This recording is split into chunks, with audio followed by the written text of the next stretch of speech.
the most deepest, strongest relationship between China and Pakistan.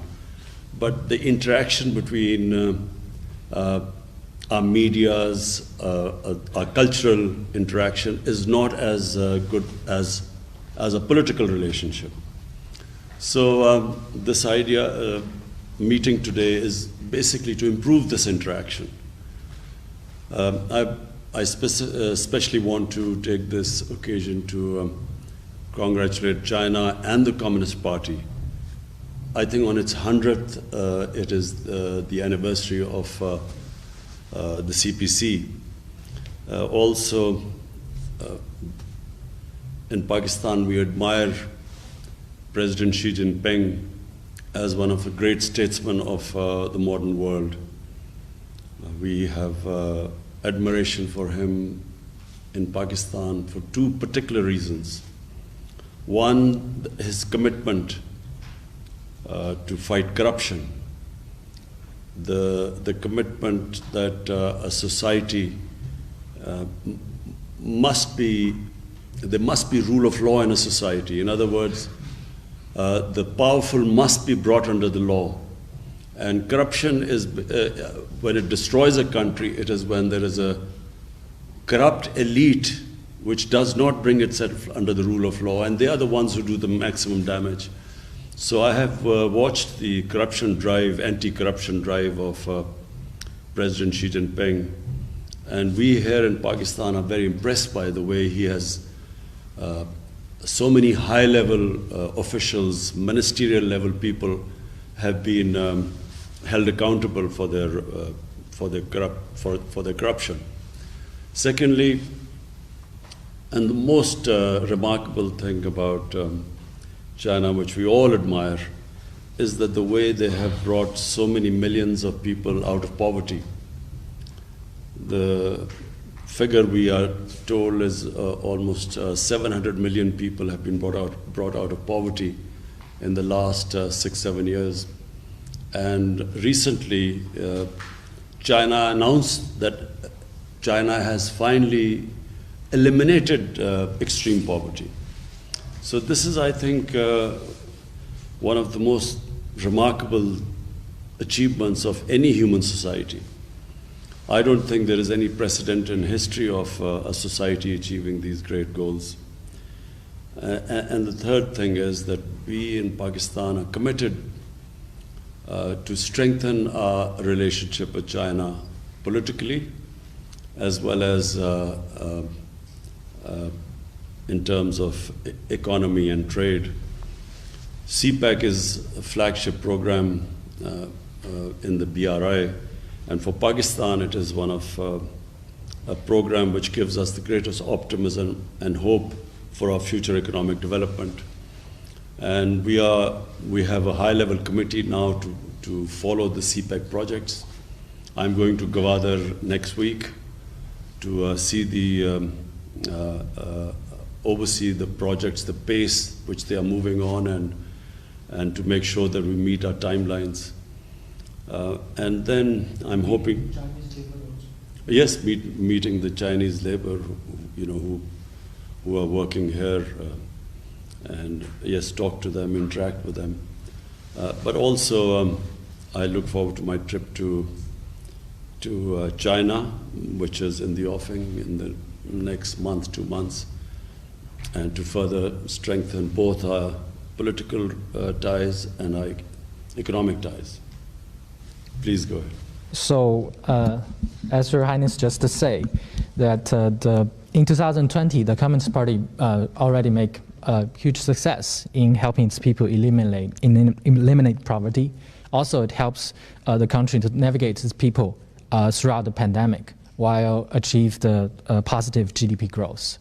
So the CPC is continually using its people-centered policy, so towards its people and towards governing this country. So how do you comment on this people-centered policy, and how do you think is CPC's role in the development of China?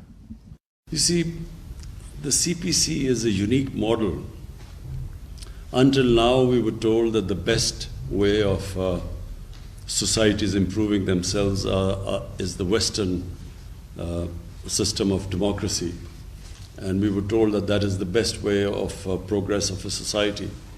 But what the CPC has done is that it has brought this alternate model, and they have actually beaten all Western democracies in the way they have brought up merit in the society. You see, what is remarkable, a society succeeds if that society has systems which bring two things forward: meritocracy and accountability. Accountability of the ruling elite, which means a transparent system, which is very important for progress, and secondly, which brings up merit in a society. So until now, the feeling was that democracy is electoral democracy is the best way where you get merit, leadership based on merit, and then hold that leadership accountable. But what CPC has done is that without that electoral democracy, it has actually achieved that and much better.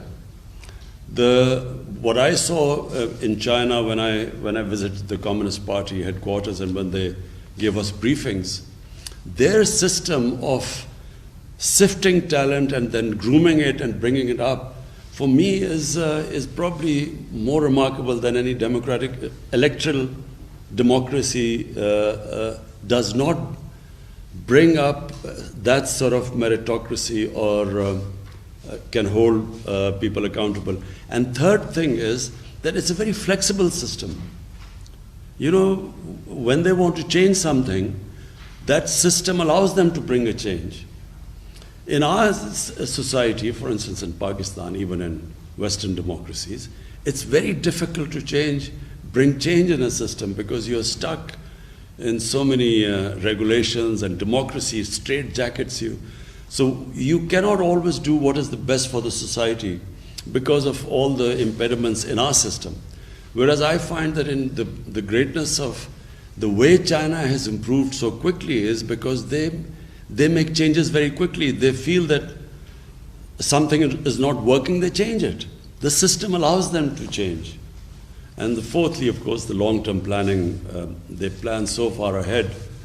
Sometimes in a democracy, you only, in an electoral democracy, you only look for the next 5 years, and it contradicts long-term planning.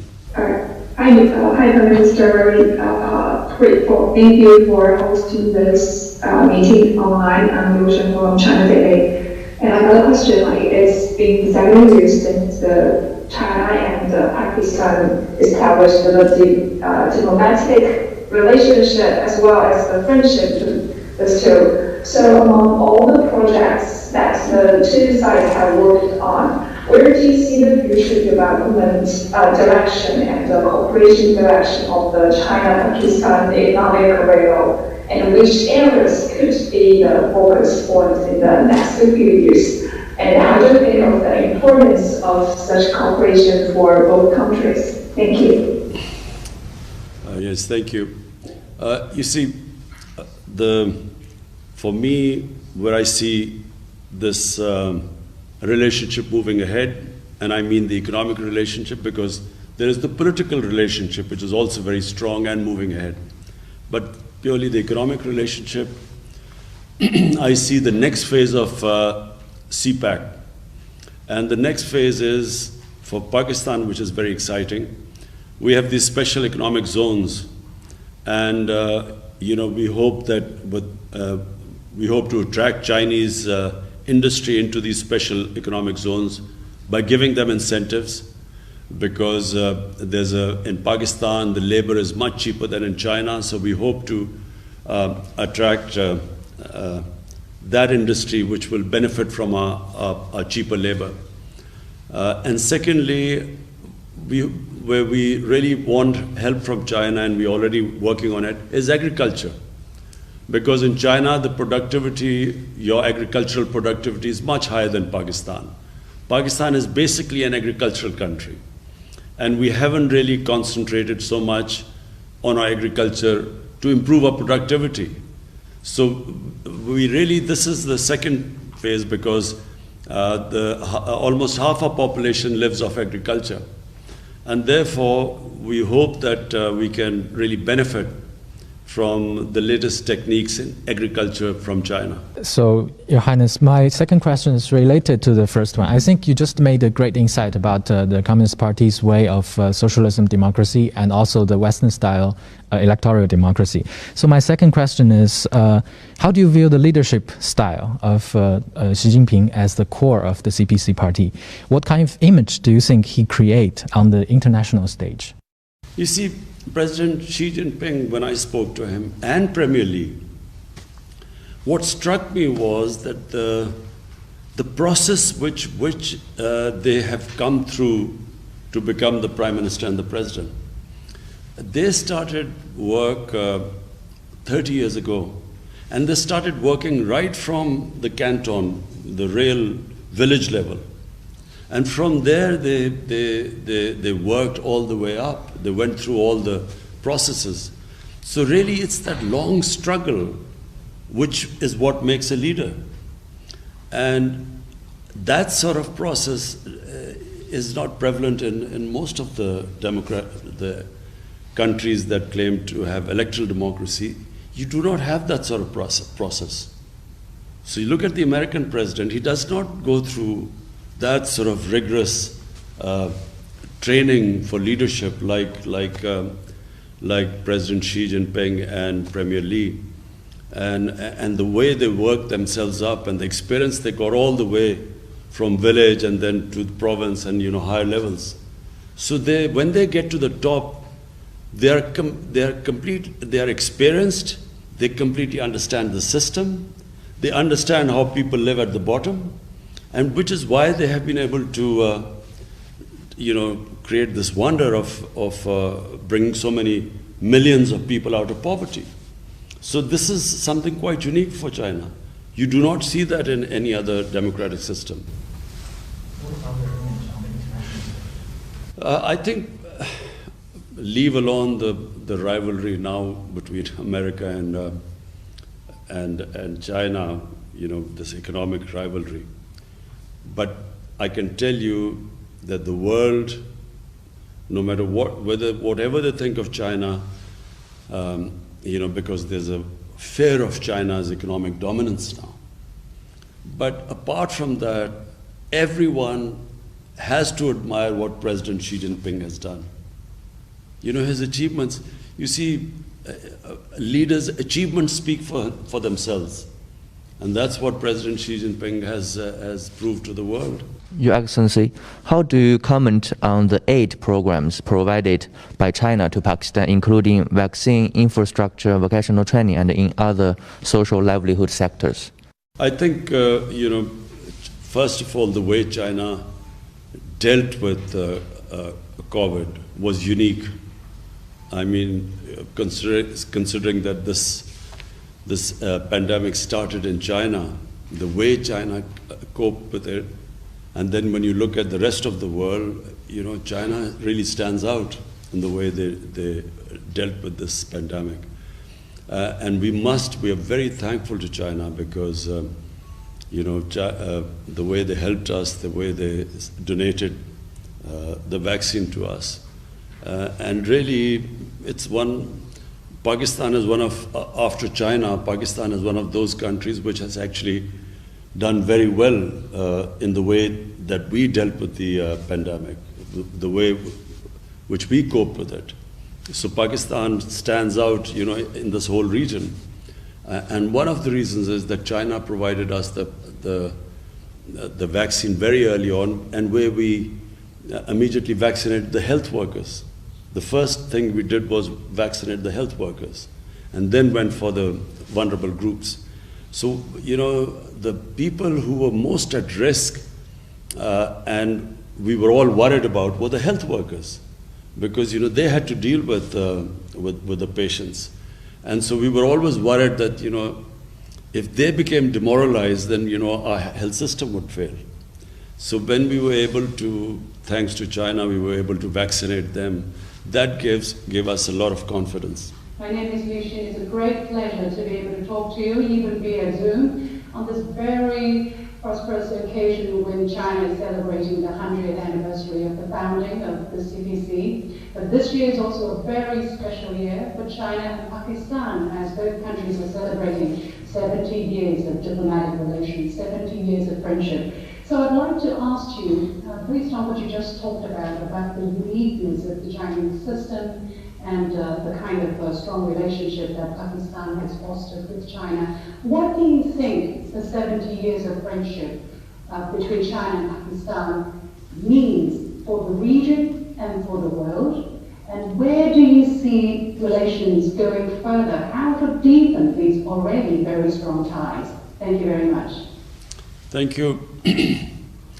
Well, firstly, let me just talk about Pakistan and China first, and then the region. For Pakistan, there was always a very special relationship with China, although our relationship started 70 years ago. But, you know, China, whenever Pakistan was in trouble, whenever I'm in trouble politically, internationally, when we had conflicts with our neighbor, China always stood with us. So the people of China have a special place in the hearts of people of Pakistan.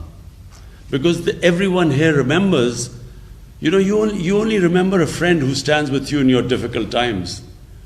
In good times, everyone stands with you. But in your difficult, tough times, bad times, you remember those people who stood by you. That's why you will find that in Pakistan,